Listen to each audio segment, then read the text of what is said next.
we're moving back towards sound investments, moving back towards kind of the staples of our portfolio. I guess a more conservative, more traditional or staple investment for Sam. For me, kind of three staples would be, one is the most boring one that anyone's probably ever heard of. It's called an annuity. So it's basically like a bank CD, certificate of deposit, that's issued by an insurance company. The other one would just be general stock indexes. Really all you need is a total international stock index. And then the last one for me would just be real estate. And that's primarily to hedge against stocks, but also to generate cash flow. I mean, you always want in your investment portfolio, most people want to have income. Average millionaire has 7 income streams. So if you have dividend paying stocks, that's 1. If you have cash flowing real estate, that's 2. If you have annuities that are paying out 6% interest, that's 3. You can pretty quickly generate a nice income stream by just getting in the staples.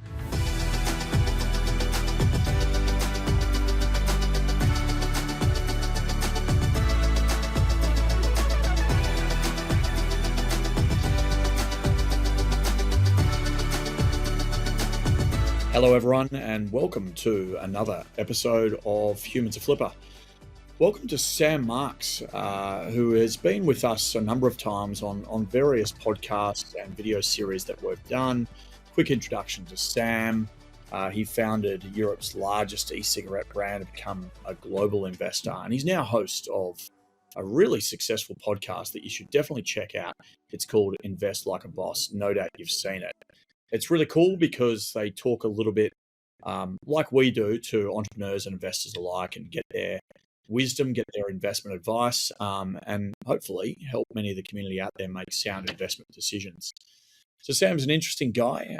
He embraced location independence way before COVID back in 2008. And so above and beyond building this diverse and global podcast, he's also built a diverse and global investment portfolio.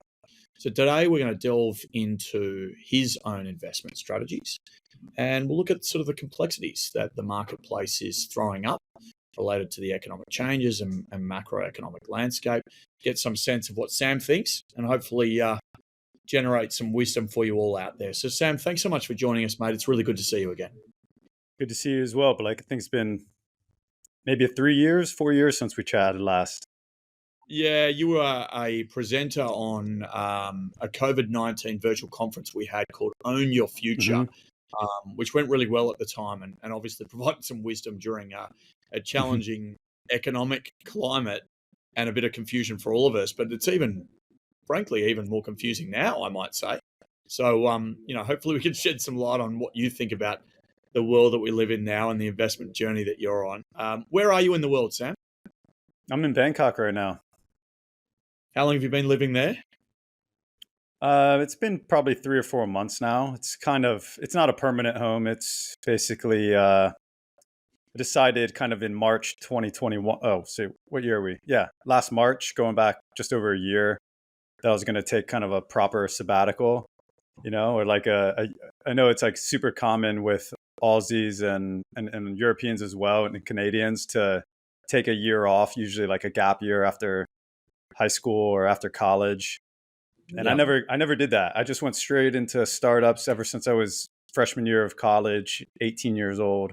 And I never took a break. So decided this was the year to actually see what it's like to have a little bit of space around me and not have a full schedule and, let the dust settle a bit. So that's what I've been up to the last 12 months. And I said I might do this to you, but I'm going to go off script almost immediately here because you recently exited a business. So that's how the sabbaticals come about. Can you tell us a little bit about, I guess, how you're feeling emotionally and psychologically having gone through that exit process? Oh, man. I feel great. I feel very, very fortunate because, I spent 7 years on that business. And it basically went sideways. It was category leading, but the commercials of the business, the economics of the business it never panned out. And we got hit with kind of one critical mess after another. And then COVID came and, we didn't get any government money or anything to support us. So you can imagine the co-working industry during COVID was just a black hole. so we really struggled there. But I was able to do a deal during COVID to exit the business after 7 years. And I'm very, very fortunate because it would have been the same story now, 3, 4 years down the road. Like we would still definitely be struggling. So I'm glad to get out of that. My, my mental state of mind has never been better since I've been an adult. It was a really difficult transition going from super hyperactive in the business operations to almost nothing. Yeah. But after a few months of kind of getting to terms with that, it's been awesome. And yeah, I'm very, very happy and feel blessed to have gotten out of that at the right time, because that could have easily been a decade of going sideways. So you've done this for a long time now. Obviously, that Hmm. business you exited, and you've just alluded to the mental headspace you're in, which is a really good one. So Yeah. congratulations there. But you and I spoke about a little bit offline, just the churn and burn aspect of being in the startup sphere for so long. You're no stranger to it. I think you said 20 years. So, bootstrapped a business. I think it was called SkySig. Sam, please correct me if Hmm. I'm wrong. And then ultimately, you're now seasoned startup founder, having exited, but you're also a prolific investor. So, I mean, talk to us a little bit about all your past ventures and how your approach to investment has changed, and how you think about investment priorities today, having gone through that exit. Yeah. Well, our podcast, Blake, as you know, we call it Invest Like a Boss. I'm definitely not the boss.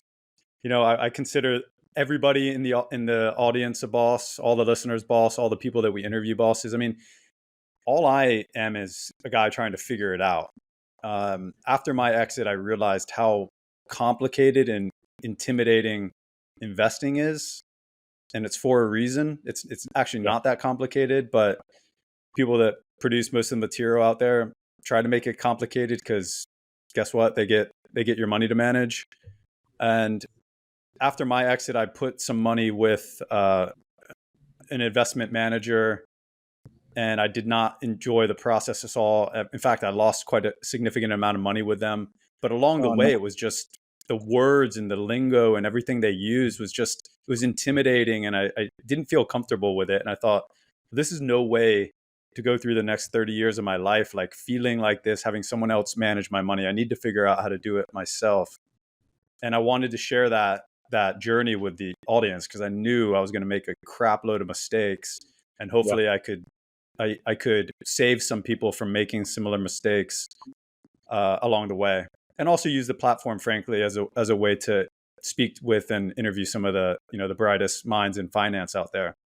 Yeah. So with that, when we started out, I started out with a lot of speed, a lot of enthusiasm, trying to almost like an adventure, Blake, where like I just went out and started investing in tons of things because I always knew myself, like I learned best when something was on the line. If I just read a book and there was nothing online, I kind of passively absorb it. But if I had like money at stake, I would learn it much quicker. So I started interviewing a lot of people, and when I heard about a new asset class or a new investment platform, I'd often put some money in it as a way to learn, but also as a way to share with the audience. And that was great for a few years, but holy crap, man, what a mess. Like after Yeah. a few years of doing that, like the paperwork and just tracking everything. And so since then, it's been kind of a move towards consolidation and being smart and actually applying the knowledge that we've gained on the podcast to building a sustainable and long-term portfolio that allows me to sleep much better at night. I mean, as an entrepreneur yourself, like, it's very, very difficult. It's very, very difficult to make money, and it's very difficult to be an entrepreneur. And when you're fortunate enough to exit and to have made money, better take care of that money, because it's hard to get back in there and do it twice or to do it 3 times. A lot of times once is all you're going to get in this world. I know lots of entrepreneurs, most of them are in their mid 40s, broke, bitter, beat up, burnout, and like I don't know if they're ever going to get the energy to go and try to do it again. It's not easy. So yeah, money's hard to come by, and you need to take care of it. Yeah, it's funny. I don't know if you listen to the 20-minute VC podcast, Sam. It's a really good Hmm. one if you've done it already. Okay. But obviously, Harry Stebbings, outstanding interviewer, clearly prolific investor in his own right, and he spends a lot of time talking about um, repeat founders and how good they are to back. But I think what's interesting Hmm. about that statement is, one, there's actually very few of them because most of us are so burnt out that we don't go again. Um, Yeah. so there's probably few and far between. So, and what about post exit, Sam? I mean, you've mentioned it now. You're taking sabbatical. You're having a well deserved rest. But you've just spoken about how hard it is to get back in the game. What about investing now that you've exited?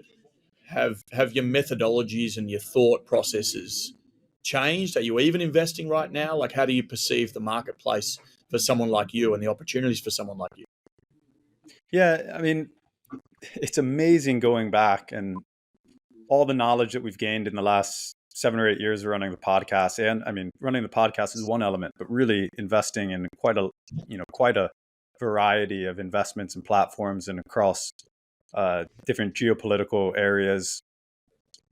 It comes back to like the early lessons that we learned that still are timeless and true. And if I had just stuck to the basics of what I learned, I'd be way up, man. Like I know in the last time we talked about compounding interest and Warren Buffett's probably best investing advice that anyone can get in a single sentence.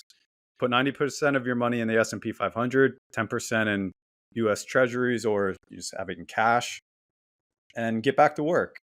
And if I had done that when I exited, my wealth would have tripled. I would have, I would have had way less paperwork, none of this crap on my mind. I wouldn't be checking markets every single day.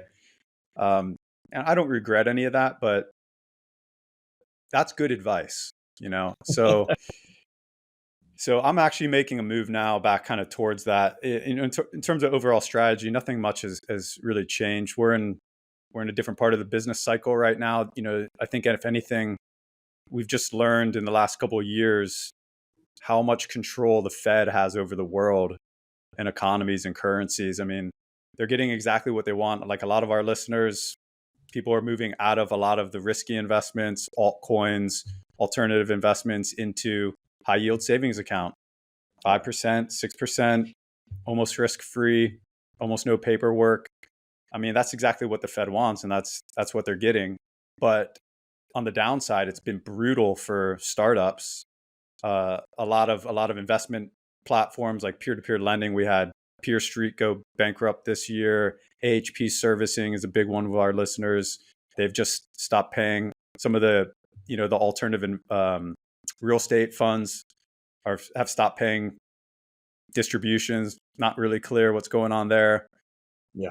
How many crypto exchanges have we seen gone bankrupt? I mean, so many that we've never even heard of, but people have Yeah. had money in there. They're getting wound up. I've got a handful of startups in my portfolio that are either now bankrupt or on the brink. So, you know, you can't really predict these things. You can't predict what the Fed's going to do, even though they give guidance. But it has major, major effects on the world currencies and businesses. And so we've definitely learned a lot in the last year, because this is not anything that we've experienced since we've been investing. It's interesting because, Sam, your portfolio is so broad that no doubt you've Mm, seen the benefits of more traditional, boring investments and the benefit yeah, or perhaps loss in more speculative and risk taking investment yeah. strategies. Um, talk to people about your portfolio. So it's pretty cool. I mean, it's included everything from self storage units in Hong Kong to a microbrewery in Australia. You've Hmm. just talked about the fact that you are an investor in some startups, and you talked about the fact that you should probably followed Buffett's advice, and should you have, stuck to the S&P 500, life would have been pretty good. Um, I guess talk us through what you have noticed, the difference between boring investments, if we can call them that, um, and more speculative. What have you Yeah. experienced? Some of the best early advice I got was that if investing is exciting, it's not investing. It's speculation. So good sound investing is boring. It's supposed to be boring. We all need to decide what do we want to do with our money? Do we want to be a passive investor, or do we want to be an active investor? Do we want low risk, high risk, right? And it's different for every single person. Yeah. For me, when I exited my first business, I realized like I'd never had a paycheck in my life. But like I had a paycheck in college working like basically as a waiter for a bit, but I never had a paycheck. Even when I was working for my own startup, I never really had a paycheck until the last 6 months of that business. So I had no concept of like what it's like to have regular monthly money coming in, So I was actually quite scared when I sold the business. I'm like, okay, I think I'm made. I think I'm set. But if I lose, that's going to be uncomfortable. So I did not want to lose. And so I went out and I diversified like massively across the whole world in different asset classes. And what I thought was relatively safe investments turned out, fast forward 8 years, some of those have lost entirely. But I kind of limited my investments to in what I thought was risky to kind of like 1% of my overall portfolio. I'd put like 1% in whatever altcoin, or 1% in this startup, 1% in that startup. And so when those got wiped out, it wasn't that big of a deal, but it still sucks. Like no one wants to take losses on investments. So my portfolio got super diversified. You mentioned a few of them. Also have like crypto and precious metals and fine wine and things like this. I mean, most of it, frankly, is a mess. I won't say it wasn't fun building it, like actually getting into it and learning about it was fun. So I don't regret any of it. But, where I'm at now, it's just, it's not worth the hassle to continue to diversify like that. A lot of these things like the wine, I mean, just turns into a pretty big headache. Some of these platforms that we've invested in, Blake, like, these are, let's take Pure Street, for example. I know the founders, great guys. It was one of our listeners, including my favorite alternative investment platforms. But at the end of the day, and for those that are not familiar with it, it's a peer-to-peer loan platform. And back a few years ago, when interest rates were basically zero, you could put money on this platform. You can loan out your money to real estate developers. You could earn typically 7 to 9% interest per year, and it was collateralized by the real estate. It's like, great. I mean, everything was great until it wasn't, right? But then when interest rates got hiked, they had a lot of debt, I believe. But at the end of the day, they're a startup. So you might think, okay, I'm loaning real estate to I'm loaning my money to a real estate developer. It's collateralized by the real estate. Cool. But no, but that is all governed by a startup, right? And when that startup goes bankrupt, in the case of Pure Street, man, you better hope they have their paperwork right. You don't really know the story of who the creditors are. You don't know how it's all going to get wound up. So we hope that that's going to be a positive resolution, but man, it could take 10 years. So when you're investing in these alternative platforms, there's a lot of counterparty risk that we didn't really perceive when we got into them.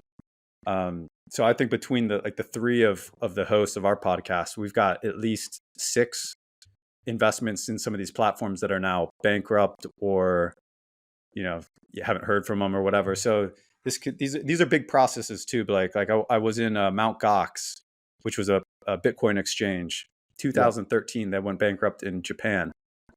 I still haven't gotten paid out. That's 10 years, man.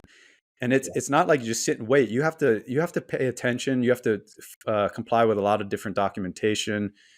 It's a pain in the ass. So if you only have like $3,000 in there, it's like, shit, man. You have to like read a book every month for 10 years to get your $3,000 back. So yeah, these are just some of the lessons, some of the observations that we've witnessed. And I think it's why a lot of our listeners, including myself, we're moving back towards sound investments, moving back towards kind of the staples of our portfolio. And talk about the staples a little bit. So just Mhm. describe to the listener what you define as I guess, a more conservative, more traditional or staple investment for Sam.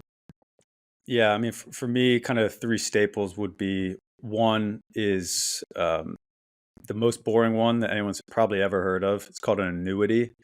So it's basically like a bank CD, certificate of deposit, that's issued by an insurance company. So if you go back all the way to the Great Depression, late 1920s, early 1930s, historically, insurance companies are safer than banks, believe it or not. So an annuity policy that's issued by an insurance policy is actually safer than a bank CD. Uh, what I like about these is it's literally old school, dude. It's like you get a paper statement at the end of the year, and that's it. There's no online dashboard. There's nothing. So whatever the policy date is, you just get a piece of mail at the end of the year that says, okay, you gave us this, you now have this. And also, they usually pay out a percentage or two higher than a bank CD, so you can do a little bit better with those. So that's a fairly significant portion of my portfolio. It's like you know, it's you're not going to lose any sleep over that. The other one would just be general stock indexes. Really all you need is a total international stock index. Uh, if you want to be a little bit more aggressive, you could just do an S&P 500 index, which truly is an international stock index because all those companies have international business lines. Um, but yeah, you really need like one or two, three or four max index funds, and then that's a true like public equity stock staple. And then the last one for me would just be real estate, and that's primarily to hedge against stocks, but also to generate cash flow. I mean, you always want in your investment portfolio, most people want to have income. Average millionaire has 7 income streams. So if you have dividend paying stocks, that's one. If you have cash flowing real estate, that's two. If you have annuities that are paying out 6% interest, that's three. And all those, you can pretty quickly generate a nice income stream by just getting in the staples. Yeah, that's Mm. pretty awesome insight. I must admit, I didn't know that the average millionaire had 7 income streams. It's nice to hear. I certainly don't have 7 income streams. I might need to work on that one, I think, Yeah. Sam. Well, don't think you have to go start a new company to get your second one. You can just get you can just get a dividend from McDonald's, dude. So you alluded to this talk that you did for Flipper, and you've done it a couple of times for various people, so I'm not suggesting we're the only Mhm. ones. You Yeah. emphasize the importance of compounding interest. And I think it's just a topic that we should double down on and reiterate because it's truly very powerful, but it's less well understood. Um, Yeah. so can you just give us your perspective on leveraging compounding interest? Yeah. And presumably it works even better with the more traditional stapled investments that you've just alluded to. So let's start with the definition, if you don't mind, Sam, and then talk us through, how your perspective on it has changed or shifted or deepened. Yeah. I mean, compounding interest it applies to interest that is applied to not only your principal, but also to the interest that's earned on that principal. So very simple uh, examples, like you have $1, you put it in a bank, you make 5% a year. So at the end of the year, you have $1.05. Next year, if you keep it in the bank in that deposit, you're going to earn 5% on $1.05 instead of just $1. Now, these are small numbers, Yeah. but compounding interest, it's Einstein called it the eighth wonder of the world. I mean, the numbers don't lie. It's truly magnificent. For an example, if you invest $5,000 a year for 35 years, and we'll touch on that because that's part of the problem. For 35 years, you'll have invested $210,000, but that will have grown, assuming you can get an 8 or 9% interest rate, that'll have grown to 1.4 million. So you've invested 210,000, it grows to 1.4 million, and you don't have to do anything. Now the numbers get really exciting beyond 30 years. The problem is the first 30 years, it's like kind of slow, almost looks like it's linear growth where you're not getting that exponential pop. But Yeah. after 35 years, it starts going like this, Yeah. to the degree like it'll take you, say, that first 35 years to make $1 million in gain, but it'll only take you like 5 years to make the second million. It'll only take you like 3 years to make the third million. So it goes crazy once you start adding enough time and enough capital to the stack. But so I'm a huge believer in it, because this is something that I started paying attention to very young. Like when I was 10, I was thinking about compounding interest and stuff. And that's really the trick. If you start thinking about it when you're young, or you have parents that help you kind of start saving and investing when you're even a teenager, 15 or 20 years old in college, massively increase your chances for success. But like, compounding interest it's even more difficult to talk about today, Blake, than like last time we talked 3 or 4 years ago. And it's much harder 3 or 4 years ago than it was, when we were in school, because people are now, compounding interest, you need, say, 35 years of disciplined savings and investing. Like our entire human nature was always against this. Yes. Everything in our human nature inhibits this. But now it's even more so because of social media and the allure of making money quick in, Nvidia stock or cryptocurrency, et cetera, right? So no one wants to wait 40 years. And even if you do wait 40 years, you can't make mistakes. You have to be disciplined. You can't pull money out for a life event. Like you just got to stick with it. So, I think that everyone should be taking advantage of this, but it's easier for people to relate to it as like a plan B than a plan A. It's like, just do this. Everyone listening to this recording can probably figure out a way to save $5,000 a year without giving up a tremendous amount of their lifestyle, right? Because we also don't preach that. It's like, don't be a cheap ass for 40 years just to retire when you're 60 with a little bit of money, right? So, but if you can save $5,000 a year, through your adult years, you give yourself a good retirement. And then you can do all the other things along the way, like take risks and invest in cryptocurrency and things, and drink expensive wine if you want, but at least have that as a backup plan. If you can do more, if you can invest 10,000 or 15,000 a year, man, you can really, and if you get started early, you can really crush it by, your mid years.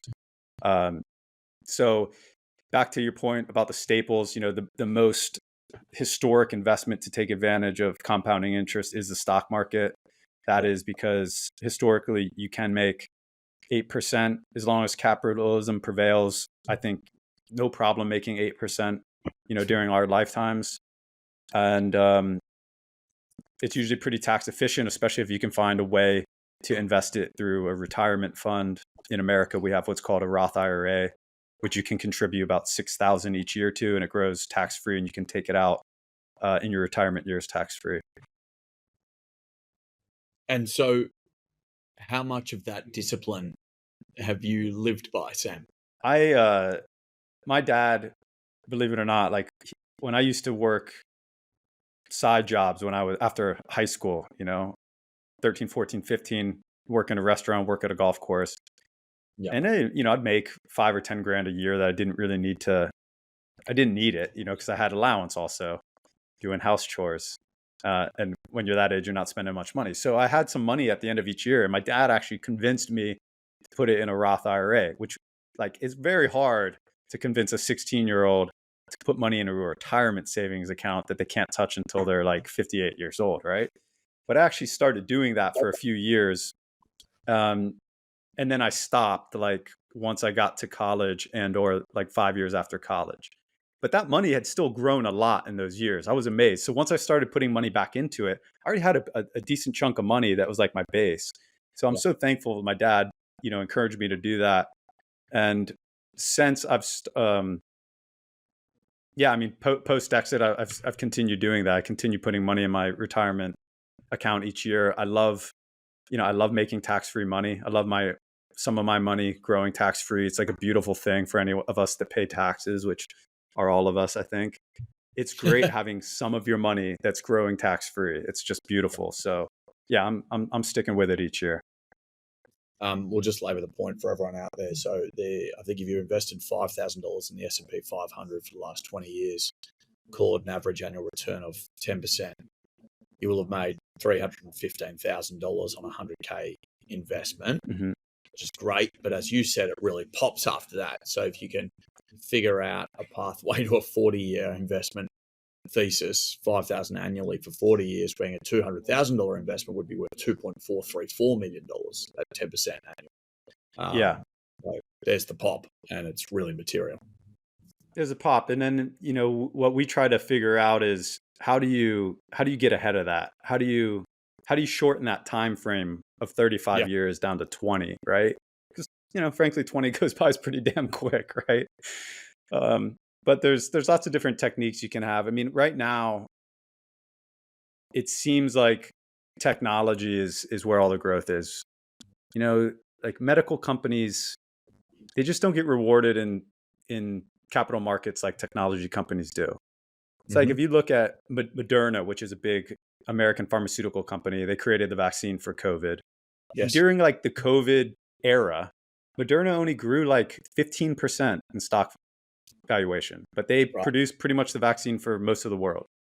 Now, you can imagine like if Google had created the vaccine where you simply stare into your computer screen at like a 3D graphic and boom, your body creates a vaccine.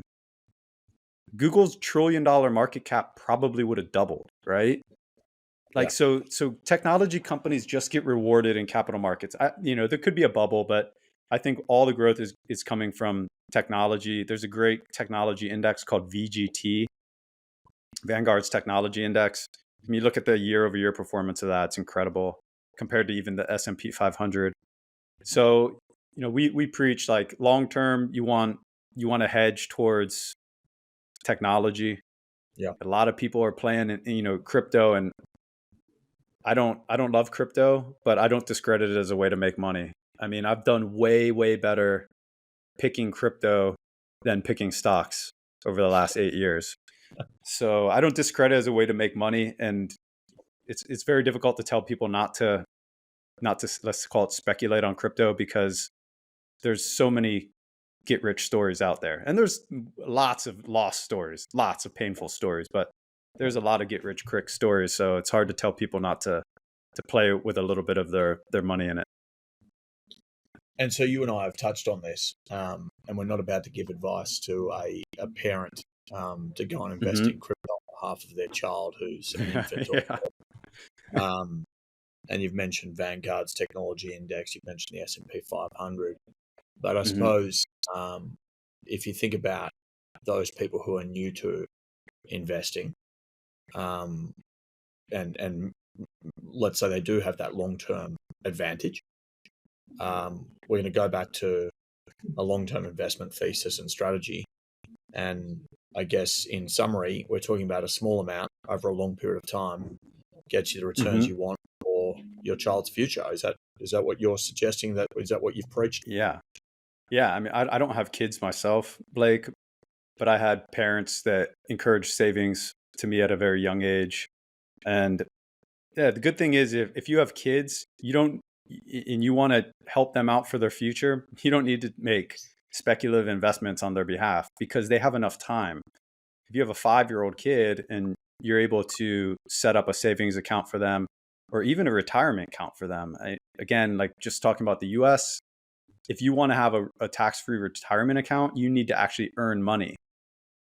So you can't just be gifted money and put it into that account. But there's all types of creative ways to get a 5-year-old to earn money, right? Like, you have a little business or something, you hire them to be a model of the business and you pay them a few grand for their modeling fees, right? I mean, you can come up with a lot of different ways to get money into that, to set up that retirement account and get money into it.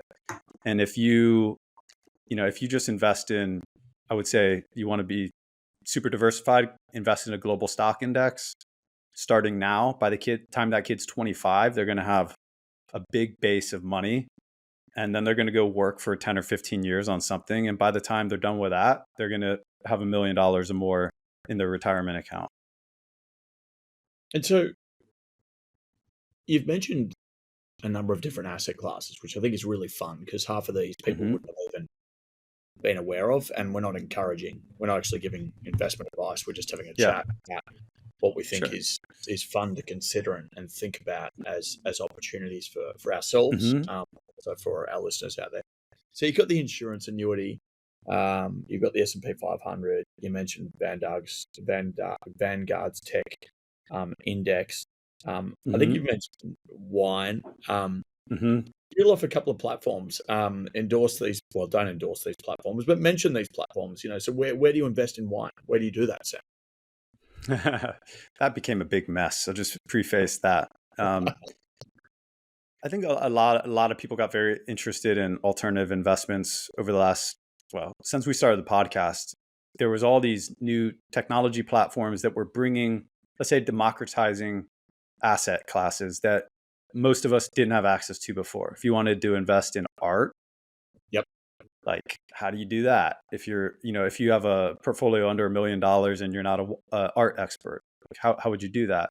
If you wanted Yep. to invest in wine, uh, most people didn't even think of investing in wine. It's like, okay, I'll build a wine cellar for myself, but as an asset class, I, no, right?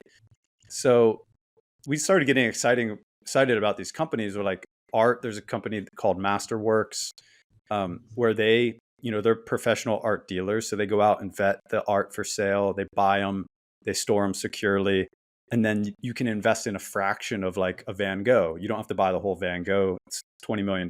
You can buy $5,000 worth of it, right? And then you rely on And then you them rely. to know when to exit that, at the right price and pay you out.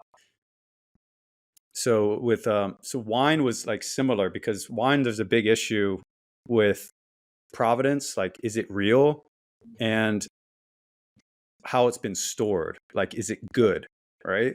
So you don't want to buy wine that you have no history of where it is, or it's in your buddy's wine cooler. Like how many places is that shipped? Because a fine wine that's exposed to heat for just even half of a day, over the course of 5 years of being put in back into a cooler, can definitely spoil, right?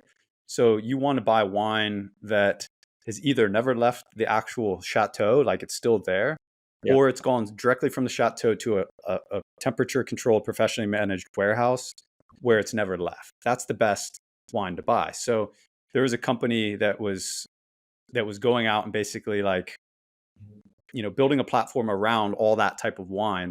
And you can buy and sell the wine with the wine never even moving. Of course, if you want to take shipment of it, you can get shipment of it.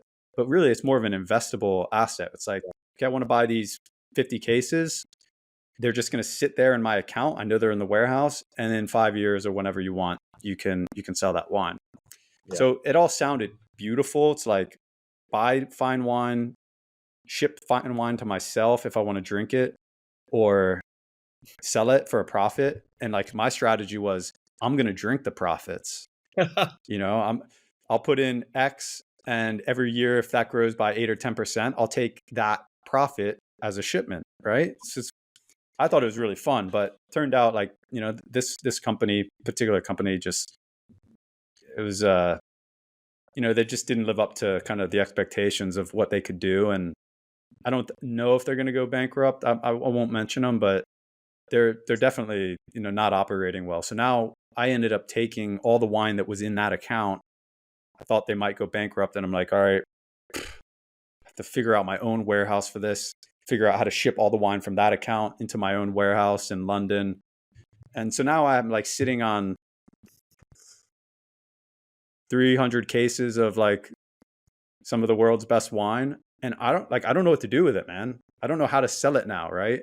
So it's kind of cool. Like, okay, if I can't figure out what to do with it, like in 10 years when this stuff's ready to be drank and I'm like properly retired, I'll just take shipment of it and like have my own wine cooler. But as an investment, it's currently a huge mess. I have to pay for the warehousing fees. I have no idea how to sell it. If I have to sell it case by case, what am I like? I'm like a wine shop now, I Yeah. mean, so some of these investments can get pretty messy when you start reaching out, especially when you start playing with these kind of a new emerging asset classes through these platforms that are really they're startup founders. We need a secondary market for wine, clearly, because you're clearly sitting on a lot of it, and no doubt a lot of other people are. So we need a secondary marketplace just for wine. Yeah, Oh, sure. There's some smart Australians working on that. Yeah, yeah, we're pretty good at that industry. Mhm. Hey, that's a super cool story. I'm actually really glad I asked you. I'm not so glad that you lost your money and you're sitting on a bunch of wine, albeit if you need help, you know, having a good drop now and then, I would certainly proffer my services. Sure. I guess I should also give people some context as to why we're even talking about this. A lot of people talk about Flipper as a Flipper and the assets within the Flipper environment as an asset class in their own right. Hmm. Of course, they're not speculative because they're typically been operating for three up to, we've seen businesses sell that have been operating for 15 to 20 years. So those businesses have been performing to a certain level over a certain period of time, and therefore in many cases predictable and repeatable, so long as you're actually assessing their financials and you've got the Yeah. capacity, capability to do that. So I think this kind of emerging asset class and or investment thesis and the evolving nature of it is really interesting, and people should get their hands dirty and at least across the reading, not necessarily invest. Let's go after the boring investment asset classes, I think is what we're saying, Sam. But that's super fun to at least hear from your stories, and even if your stories have a bit of pain within them, they've been nice for us to at least learn through. Yeah.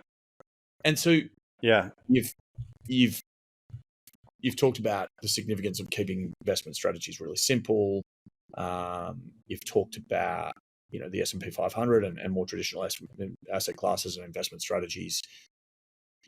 How how have how have tech advancements, etc., opened up these opportunities for everyone, and what are the challenges that have emerged to make simple and efficient investing more difficult for people, though, because it is we are in higher interest environment, we are in a high inflation environment. Tech stocks, you say that they're, you know, the index, the Vanguard index has outpaced the S&P 500, and obviously that's the Hmm. case, and we all accept that. But it looks even harder for tech stocks now than it has been, at least for the last 10 to 15 years. So how do you think about, as an investor, I suppose, opportunities and challenges that have emerged, um, and maintaining the simplicity that you're preaching? Yeah. That's a good question. I think we can all agree, like we touched on this a little bit offline also, but like it's rather difficult actually to get ahead. We can all agree that we all want to get ahead.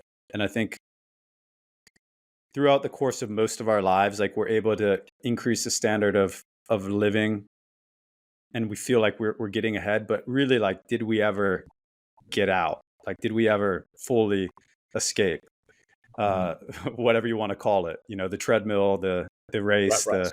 Yeah. did we ever hit our financial dreams? Because $1 million sounds like a lot of money until you try to retire on it, until you try to invest it and retire on it. It's you know nowadays it's difficult. Like the thing that we're up against as investors, um, there's a lot of concern, like say like the U.S. debt or global debt.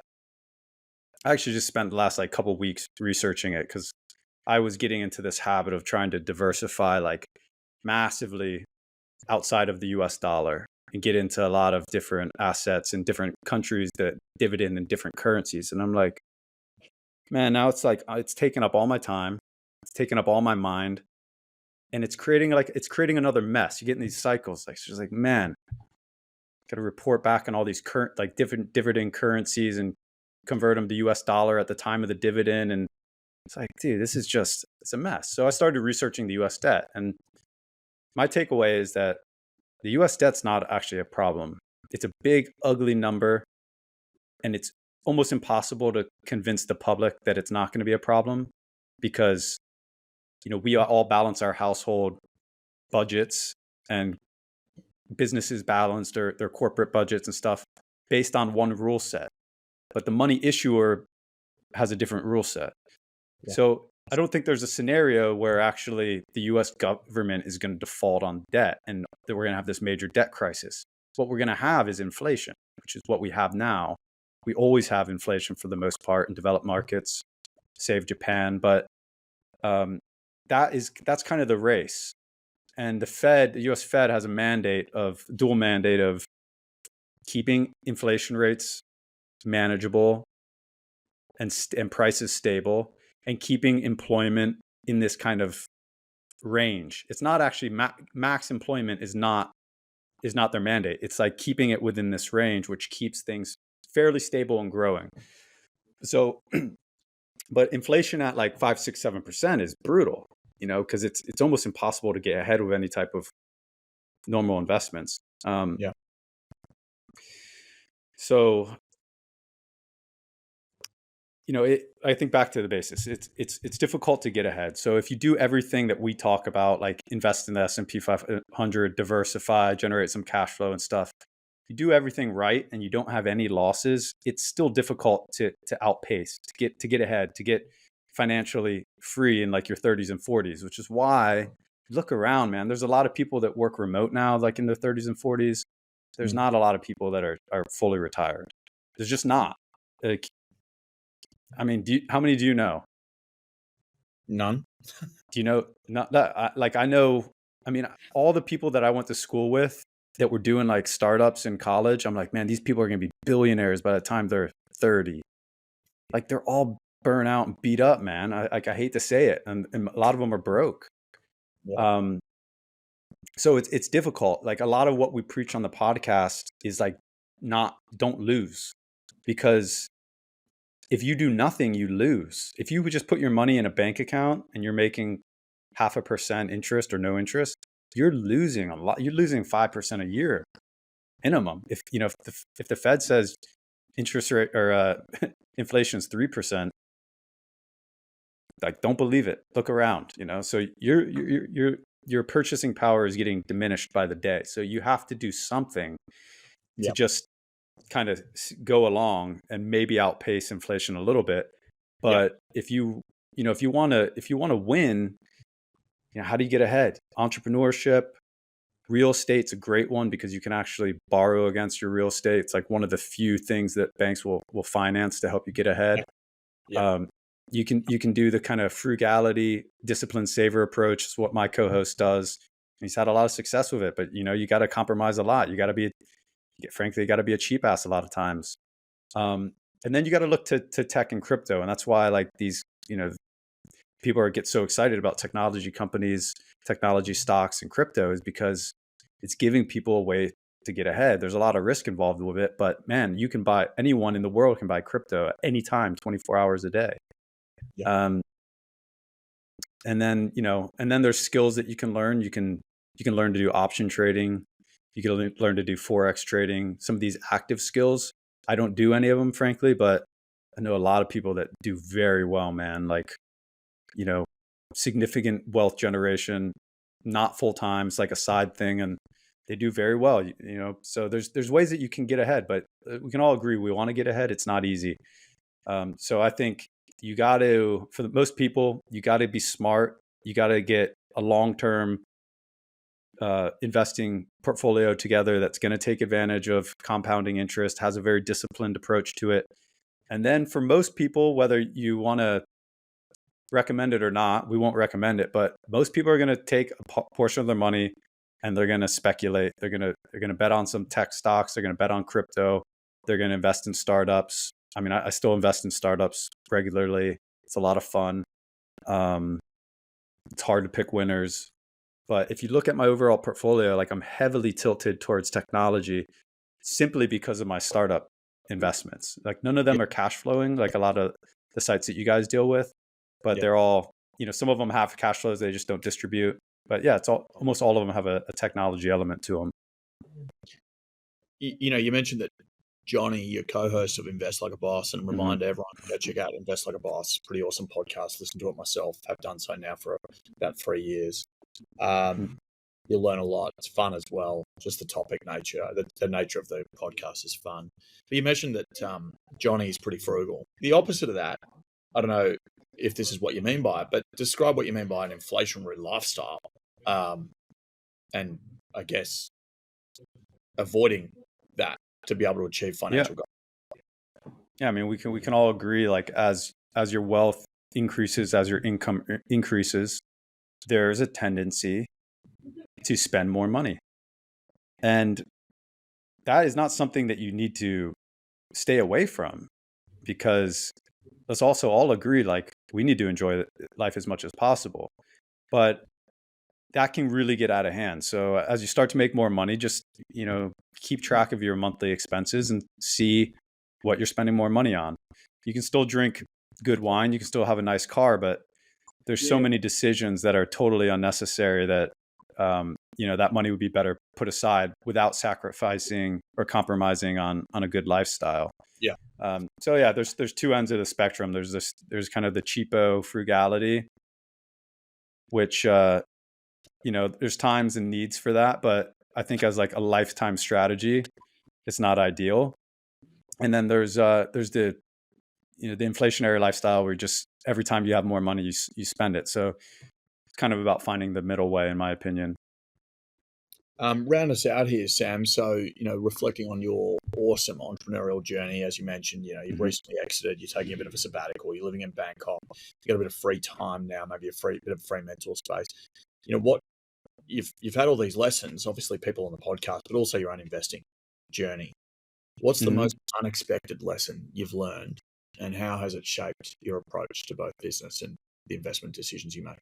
There's a lot of them, Blake. I mean, on the entrepreneurial side and I don't mean to sound pessimistic at all, because I'm an entrepreneur at heart. I am still tightly involved in entrepreneurial circles. I have a significant part of my portfolio invested in startups, but the lesson is that it's very, very difficult, and even when you do everything right, you get these black swan events like COVID that can just crush you, right? So, in my experience, I was very fortunate because my company started and exited in just over 3 years. But typically, what I see is it takes a decade. It takes 7 years to a decade. That's both as a co-founder or founder and also as an investor. Mm-hmm. So if you're investing in startups, you know, figure figure not to have any good news for 7 to 10 years, right?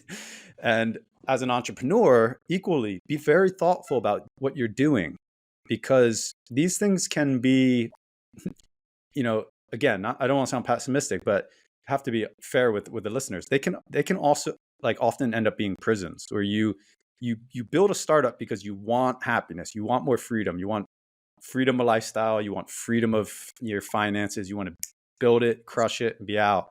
And that's not the case usually. Like, you're going to probably be in this thing for 7 to 10 years. You're going to have all types of crazy turmoil and emotional swings while you're in it, ups and downs, and lots of problems to solve, obviously. So be mindful about who you get in business with, and don't think that it's going to be a 2 or 3 year sprint and then you're out. It's going to be a grind. Historically, statistically, it's going to be a grind. Most investing and entrepreneurship is extremely emotional. So one thing, looking back at all of this, I would have been a much better investor. I would have been a much better entrepreneur and manager if I had picked up some type of, or let's say if I had balanced my life a lot better. What I've found super, super amazing in this last year, now that I've had time to just not be busy, was meditation and a spiritual practice.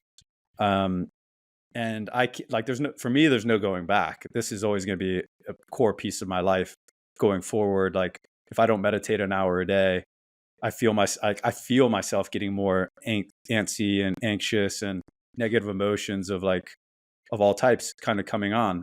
And I dealt with this forever as an entrepreneur. I think it's like one of the things that actually pushed me as an entrepreneur, but also led me to burn out and be, unhappy a lot of those years. So given that we know entrepreneurship's a grind, that we know investing is super emotional, and that you need to have a long-term view, I think having some type of balancing practice, some people it's meditation, other people it's like, hey, make sure I get out to a park every day for 30 minutes. Make sure I incorporate some type of charity work or service to others each month. So figure out what it is for you, but balance it, because we need to be balanced and happy and centered in whatever we do. If you're centered in investing, you're going to make way better decisions. You're going to have a lot less losses. You're going to be able to go through the market cycles. you're gonna be excited when you make money, and you're gonna be okay when you lose money. And that's very important.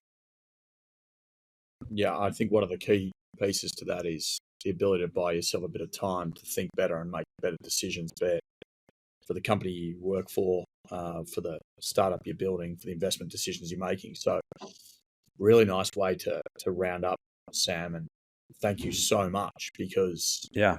I actually think this has been a super fun episode for me hosting, because your experiences, your stories are actually pretty unique. I hope you appreciate how unique they are. You've been through a lot, and it's been fun to learn a little bit about that. And for the listeners out there, no doubt it's been super interesting and insightful. So thank you so much, Sam Marks, for being a part of Humans of Flipper. Blake, it's good to talk to you. Hopefully there's something from this that is useful for the audience. And yeah, I mean, always happy to share mistakes, especially mistakes I've made along the way, hoping that others can at least, not go down that same path, or go down a smarter path instead. Thank you, Sam.